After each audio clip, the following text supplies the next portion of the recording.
আমরা নিজের যে সময় একদিন বাচ্চা নইব ওই সময় বুঝবাই এলা কথা আমরা বহুত শুনছি। আপনি একজন মানুষের জানতা সকালে উঠিয়া বাড়িয়া যাইতা রাস্তা দিন কাম করিয়া বাদে রাইট টায়ার্ড ফিরিয়া আইতা গরম মাঝে সাডেনলি ই মানুষ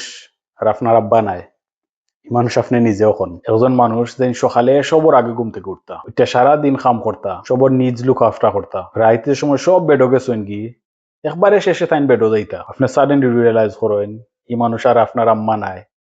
এই মানুষ আপনি নিজে এখন আমরা যে সময় আমরা আব্বা আম্মার লাহান স্ট্রাগলস ফেস করি তারা আমরা লইয়া যে টেনশন করছেন দিন রাত নিজে না খাইয়া নিজে না ফিন দিও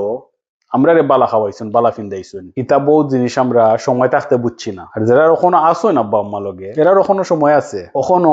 আপনার আব্বা আম্মারে আপনি থ্যাংক ইউ কইবার সময় আছে তারারে এই ফিলিংটা দেওয়ার সময় আছে যেন আপনি তারারে বুঝাইতে পারবা তারা আপনার লাগি যে স্যাক্রিফাইস করছেন এটা কতখানি এপ্রিসিয়েট করেন আপনি। আর এই অ্যাডভান্টেজ নেন জানো যদি এই অপশন থাকে আপনার কাছে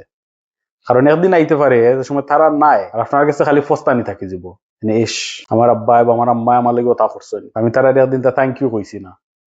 তারা এটা এক্সপ্রেস করছি না আমি এপ্রিসিয়েট করি তার আব্বা আম্মা হিসাবে আমার লাগে কতখান করছেন। আপনি একজন বালা মুসলমান হইতে হইলে আল্লাহ কুরআনের মাঝে কইছেন আল্লাহর ইবাদত করতা আর আপনার আব্বা আম্মার লগে বালা আচরণ করতা নরম ভাবে আচরণ করতা তারা মায়া করতা রেসপেক্ট করতা সম্মান দেখাইতা।